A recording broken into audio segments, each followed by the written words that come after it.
Unapotafakari habari ya Pasaka, inakutafakarisha namna Mungu anavyofanya mchakato wa ukombozi.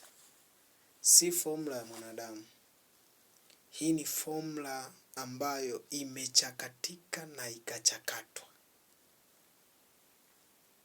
Ndugu zangu, niwaambieni, issue ya deliverance is not simple, but it is complex. Ukichakata,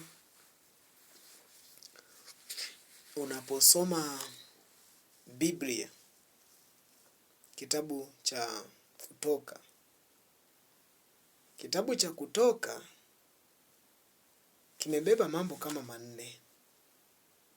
Exodus, go out of slavery, toka nje ya utumwa, toka nje ya ujenzi wa mapiramidi, kutoka nje ya masumbufu.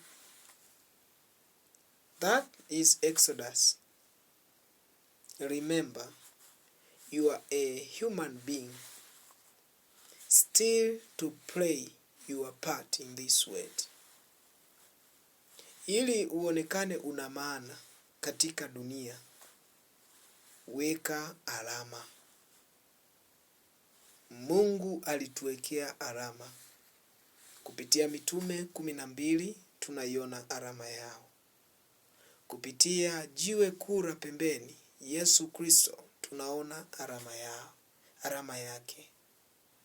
Remember, hautaenda mbinguni kwa kuwa mzee wa kanisa, hautaenda mbinguni kwa kuwa askofu, hautaenda mbinguni kwa kuwa mchungaji, but utaenda mbinguni kwa kuwa tu ulifuata sheria, ulifuata instruction. Na instruction zinakuguide, zinakucontrol. Lakini for nowadays, the people are living with status. As a pastor, as a bishop, archbishop, as a deacon, whatever.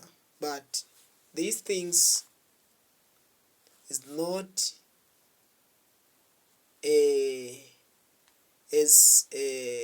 items to make you as a guarantee.